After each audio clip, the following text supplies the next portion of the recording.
There's no feeling more intense than starting over. If you deleted your homework the day before it was due, as I have, or if you left your wallet at home and you have to go back after spending an hour in the commute. If you won some money at the casino and then put all your winnings on red but it came up black. If you got your best shirt dry cleaned before a wedding and then immediately dropped food on it.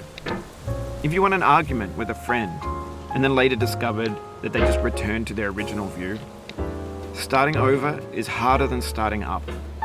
If you're not ready for that, like if you've already had a bad day, then what you're about to go through might be too much. Feel free to go away and come back. I'll be here. Alright, thanks for coming with me on this trip. I'll understand if you have to take a break at any point. Just find a safe place to stop and quit the game. And don't worry, I'll save your progress, always, even your mistakes. This game is a homage to a free game that came out in 2002, titled Sexy Hiking. The author of that game was Jazzuo, a mysterious Czech designer who was known at the time as the father of B games. And B games are rough assemblages of found objects. Designers slap them together very quickly and freely, and they're often too rough and unfriendly to gain much of a following. They're built more for the joy of building them than as polished products. In a certain way, Sexy Hiking is the perfect embodiment of a B game. It's built almost entirely out of found and recycled parts, and it's one of the most unusual and unfriendly games of its time. In it, your task is simply to drag yourself up a mountain with a hammer. And that act of climbing, in the digital world or in real life, has certain essential properties that give the game its flavor. No amount of forward progress is guaranteed. Some cliffs are too sheer or too slippery. And the player is constantly, unremittingly in danger of falling and losing everything. Anyway, when you start Sexy Hiking, you're standing next to this dead tree that blocks the way to the entire rest of the game. It might take you an hour to get over that tree, and a lot of people never got past it. You prod and you poke at it, exploring the limits of your reach and your strength, trying to find a way up and over. And there's a sense of truth in that lack of compromise. Most obstacles in video game worlds are fake. You can be completely confident in your ability to get through them once you have the correct method or the correct equipment or just by spending enough time. In that sense, every pixelated obstacle in Sexy Hiking is real. The obstacles in Sexy Hiking are unyielding, and that makes the game uniquely frustrating. But I'm not sure Jazzuo intended to make a frustrating game. The frustration is just essential to the act of climbing, and it's authentic to the process of building a game about climbing. A funny thing happened to me as I was building this mountain. I'd have an idea for a new obstacle, and I'd build it, test it, and it would usually turn out to be unreasonably hard. But I couldn't bring myself to make it easier. It already felt like my inability to get past the new obstacle was my fault as a player rather than as a builder. Imaginary mountains build themselves from our efforts to climb them, and it's our repeated attempts to reach the summit that turns those mountains into something real.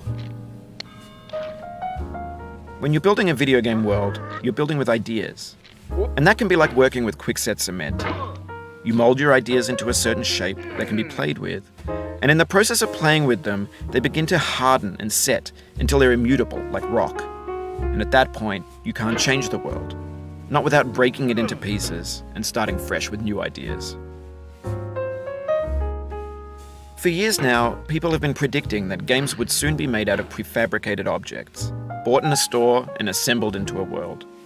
And for the most part, that hasn't happened, because the objects in the stores are trash.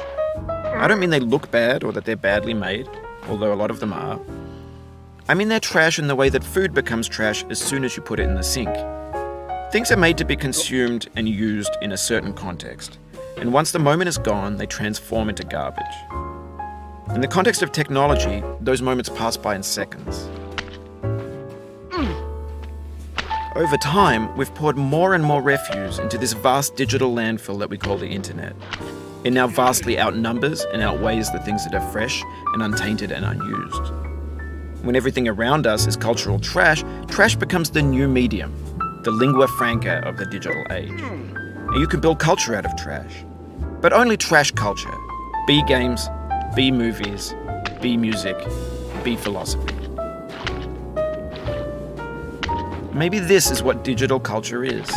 A monstrous mountain of trash, the ash heap of creativity's fountain. A landfill with everything we ever thought of in it. Grand, infinite, and unsorted. There's 3D models of breakfast, Gen X's fanfic novels, scan magazines, green screen Shia LaBeouf, banned snuff scenes on LiveLeak.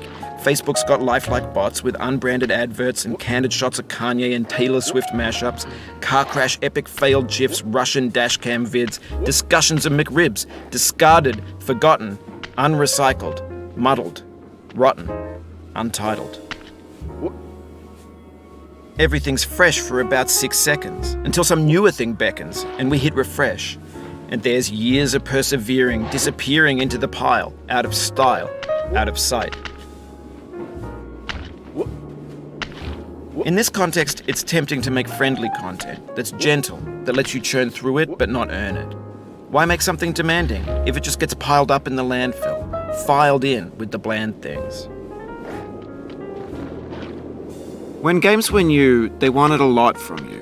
Daunting you, taunting you, resetting and delaying you. Players played stoically. Now everyone's turned off by that. They want to burn through it quickly. A quick fix for the fickle, some tricks for the clicks of the feckless. But that's not you, you're an acrobat. You could swallow a baseball bat. Now I know, most likely you're watching this on YouTube or Twitch, while some dude with 10 million views does it for you. Like a baby bird being fed chewed up food. That's culture too. But on the off chance that you're playing this, what I'm saying is, trash is disposable, but maybe it doesn't have to be approachable. What's the feeling like? Are you stressed? I guess you don't hate it if you got this far, feeling frustrated. It's underrated. An orange is sweet, juicy fruit locked inside a bitter peel. That's not how I feel about a challenge. I only want the bitterness. It's coffee. It's grapefruit. It's licorice. It feels like we're closer now. Composer and climber, designer and user. You could have refused, but you didn't. There was something in you that was hidden, that chose to continue. It means a lot to me that you've come this far, endured this much. Every wisecrack, every insensitivity, every setback you've forgiven me is a kingly gift that you've given me. We have the same taste, you and I. It's not ambition, it's ambition's opposite. An obdurate mission to taste defeat. You'll feel bad if you win, so I put this snake in for you. Have you thought about who you are in this? Are you the man in the pot, Diogenes? Are you his hand? Are you the top of his hammer? I think not. Where your hand moves, the hammer may not follow, nor the man, nor the man's hand. And this here is will, his intent, the embodied resolve in his uphill ascent. Now, you've conquered the ice cliff, the platforms, the church, and the rectory, the living room and the factory, the playground, the construction site, the granite rocks, and the lakeside. You've learned to hike. There's no way left to go but up, and in a moment I'll shut up. But let me say, I'm glad you came.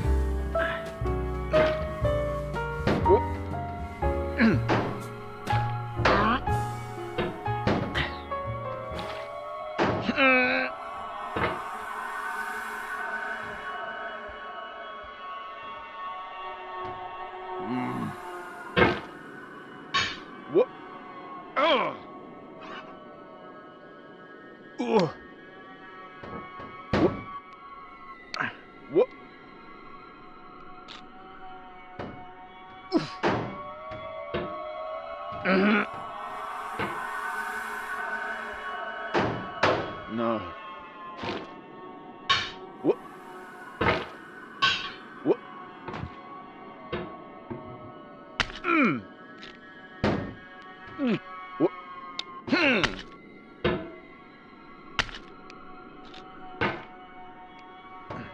What?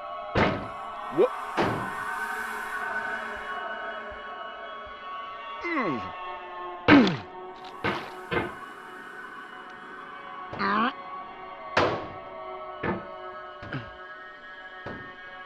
What? No. What? I dedicate this game to you, the one who came this far. I give it to you with all my love.